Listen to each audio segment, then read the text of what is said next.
Sir প্রথমেই যে প্রশ্নটা জিজ্ঞাসা করব যে মুখ্যমন্ত্রী কিন্তু একবার চিঠি লিখেছিলেন প্রধানমন্ত্রীকে, আবার চিঠি লেখা হলো যে ধর্ষণ বিরোধী আইন আনার জন্য।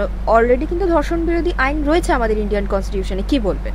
কি বলবো বলুন তো, জন্ম থেকে তো মিথ্যা কথা বলে আসেন, কটা সত্যি কথা জীবনে বলেছেন, আর এই গিমিক দেখানো ওনাকে বন্ধ রাখা উচিত ছিল। তো সারা জীবন গিমিক দেখিয়ে গেছেন।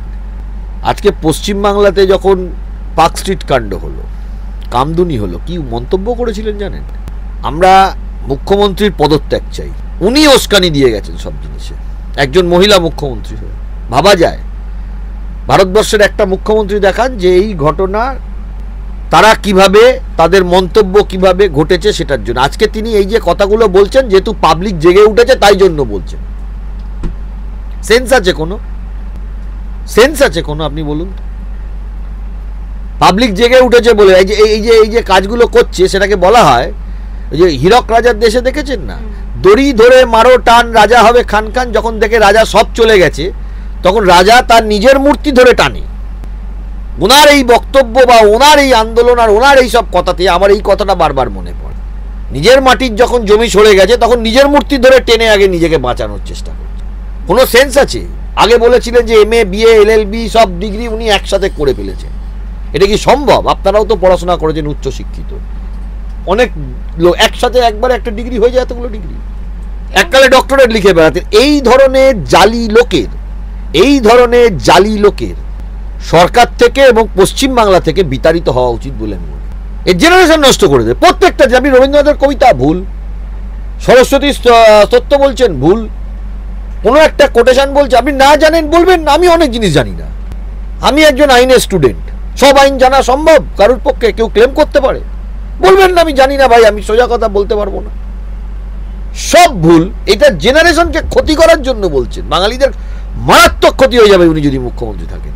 এবং এরম ধরনের পাবলিক ফিগার ইমিডিয়েট দেশের ভালো চায় যারা, তাদেরকেও বলবো ওনাকে বয়কট করুন।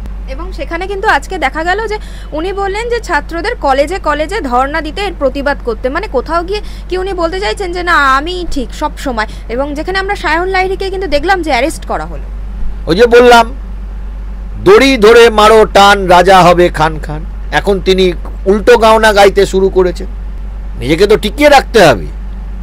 আর সায়ন লাহিড়ীকে অ্যারেস্ট করেছে। হ্যাঁ, আরজি কর যখন ওই ভ্যান্ডালিজম গুলো হলো, সেগুলোর কাকে অ্যারেস্ট করেছে? ছাত্র সমাজের একজন কর্মীকে অ্যারেস্ট করে নিল। এবং সংগ্রামী যৌথ মঞ্চের যত লোকজন আছে তাদের সবার নামে কেস করে দিল, অনেকের নামে। ভ্যান্ডালিজম যারা করলো তাদের নামে কি করলো রাজ্য সরকার? সেটার উত্তর দেওয়া উচিত। তৃণমূল যারা করে তাদের লাজ লজ্জা বলে কোনো জিনিস হয় না।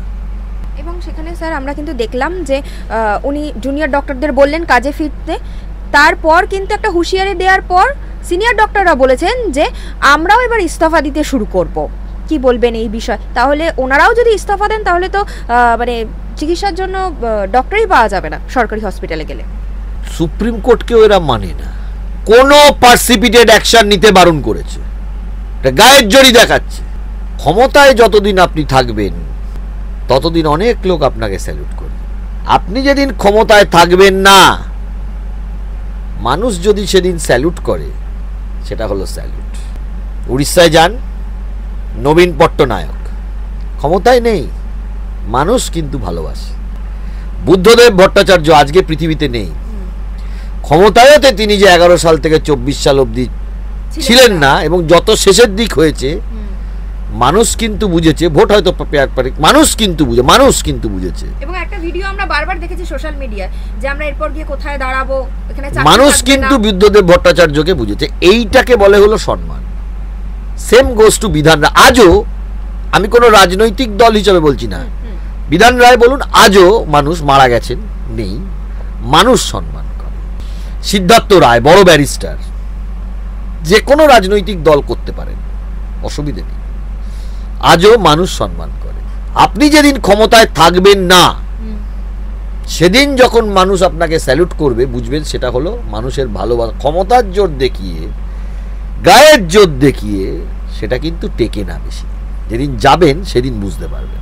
এবং এইবার কিন্তু জুনিয়র ডক্টররা চাইছেন যে বিনীত গোয়েলের পদত্যাগ। এতদিন কিন্তু চাইছিল যে মুখ্যমন্ত্রীর পদত্যাগ বিরোধী পক্ষ, এবার কিন্তু স্টুডেন্টরা চাইছেন যে বিনীত গোয়েলের পদত্যাগ। এখনো অবধি কিন্তু উনি পদে রয়েছেন এত কিছুর পরও। কলকাতা পুলিশ তো ফেলিওর। উনি তো বলেন শ্রেষ্ঠ পুলিশ। ওই নবান্ন অভিযানের যেগুলোকে অ্যারেস্ট করছে সেই জন্য শ্রেষ্ঠ পুলিশ। শ্রেষ্ঠ পুলিশের কারণটা বলতে হবে তো। কলকাতা পুলিশকে এককালে স্কটল্যান্ড ইয়ার্ডের সাথে তুলনা করা। পার্ক স্ট্রিট ধর্ষণ কাণ্ডে মুখ্যমন্ত্রীর স্টেটমেন্ট দেখুন, আর কলকাতা পুলিশের যিনি অফিসার তদন্ত করেছিলেন বা যেসব অফিসাররা তদন্তের সাথে যুক্ত ছিল তাদের কাজ দেখুন। তারা ভয়ে চাকরিকে উপেক্ষা করে তদন্ত করেছিলেন। কলকাতা পুলিশের এই স্ট্যাটাসটা আছে আমরা জানি, হাত পা বাঁধা, রাজনৈতিক কারণে হাত পা বাঁধা কলকাতা পুলিশের। আমি আপনাকে বলছি, যদি কলকাতা পুলিশের এই যে ডিপার্টমেন্টটা, এই ডিপার্টমেন্টটাকে যে কমিশনার অ্যাপয়েন্টমেন্ট হচ্ছে সেটা গভর্নমেন্টের বাইরে আইন করে সংবিধান বদল করে স্বশাসিত হয় বা হাইকোর্টের আন্ডারে বা গভর্নরের আন্ডারে ডাইরেক্ট হয়, আমি আপনাকে চ্যালেঞ্জ দিয়ে বলছি কলকাতা পুলিশের এই মামলাতে অ্যারেস্ট করে চার্জশিট দিতে 15 দিনের বেশি সময় লাগবে না। আমি জানি ওদের এফিসিয়েন্সি, কিন্তু ওই কিছু চটি চাটা হয়ে গেছে না কলকাতা পুলিশের মধ্যে। কলকাতা পুলিশ, সিআইডি, রাজ্য পুলিশ, চটি চাটাগুলো বসে আছে। যে চটি চাটাগুলো কৌস্তব বাগচিকে অ্যারেস্ট করে নিল আইনজীবী, যে চটি চাটাগুলো প্রতাপ দে আইনজীবী, সিনিয়র আইনজীবী একজন, সারাদিন বসিয়ে রেখে দিত। এই চটি চাটাগুলো সাধারণ লোকগুলোকে অ্যারেস্ট করে, চটি চাটাগুলো ধর্ষকদের অ্যারেস্ট করতে দেয় না। এগুলো হলো চটি চাটা।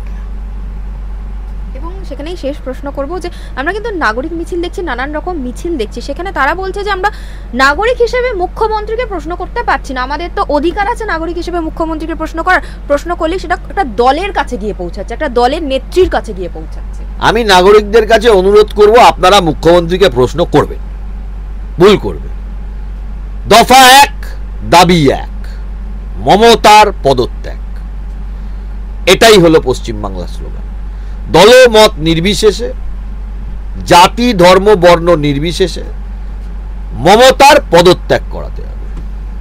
পশ্চিমবাংলার তৃণমূল যারা আছে, এই যে রাজ্যিকরের ঘটনা আপনি বলুন তো, এই তৃণমূলের চটিচাটা চোর বুদ্ধিজীবীগুলো, যারা তৃণমূলের পয়সায় তারা পয়সা করেছে, যে বুদ্ধিজীবীগুলো তৃণমূলের চুরির পয়সায় পয়সা করেছে। 2011 সালে রাস্তায় নামতে দেখেছিলাম, 2011 সালের আগে, 2011 সালের আগে রাস্তায় নামতে দেখে তৃণমূলের চটিচাটা চিটিংবাজ তোলামূল বুদ্ধিজীবীগুলো কোথায় গেল? এগুলো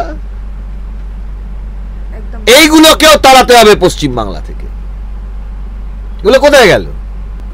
এগুলো কোথায় গেল? একদম শেষ প্রশ্ন করব যে কিন্তু একটা নতুন ধরনের, মানে আমরা রোজ নতুন নতুন টপিক পাচ্ছি। আজকে হচ্ছে চাদর তত্ত্ব। চাদর লাল ছিল, চাদর নীল ছিল, নাকি চাদর সবুজ ছিল? দেখুন, এগুলো ওই ভ্যান্ডালিজমটা করার জন্য সবাইকে ভ্রান্ত বিয়ে করা যায়, সবাইকে করে যাচ্ছে। এটা আমি বিশ্বাস করি। শুনুন, কলকাতা পুলিশ যদি আজকে এই মমতা ব্যানার্জির হাত থেকে বেরিয়ে যায়, আমি আপনাকে চ্যালেঞ্জ দিয়ে বলছি 15 দিনে চার্জশিট দিয়ে দেবে অ্যারেস্ট করে। আমি আপনাকে বলে দিচ্ছি, হোমিসাইড শাখা কলকাতা পুলিশের যা আছে লালবাজারে আমি জানি। এখন ওদের কি করবে ওরা? তার মধ্যে কিছু চটি চাটা পাবলিক, মানে তারা রিস্ক নিয়ে অনেক কাজে কাজ করে, চটি চাটা পাবলিক গুলো বসে আছে না, এই কলকাতা পুলিশেই বসে আছে কিছু চটি চাটা। ওই চটি চাটা গুলোকে কিন্তু আমরা দেখব। পুলিশের মধ্যে ভালো লোক আছে এবং তারা হলে এই পার্ক স্ট্রিট ধর্ষণ কাণ্ড সত্য উদ্ঘাটিত হতো। আর পুলিশের হাতে আবার অনেক কিছু থাকে না, আদালতের ধরুন অনেক কিছু থাকে না, সেখানে অনেক লিগাল ডিপার্টমেন্ট, অমুক তুসুক হেনা তেনা অনেক কিছু ভেতরে থাকে। মানে আমি একদম বিচারপতি অবধি বলছি না, তার আগেও তো কেসটা আসে। তো এই চটি চাটাগুলোকে কিন্তু আমরা ছাড়বো না। আমরা জানি কারা কারা চটি চাটা পুলিশের মধ্যে, এটা আমরা জানি। এবং মোটামুটি এখন নাম, বাবার নাম, ঠিকুজি গোষ্ঠী সবকিছু মিলে আমরা ওই চটি চাটা পুলিশগুলোকে কিন্তু আইডেন্টিফাই করে নিচ্ছি।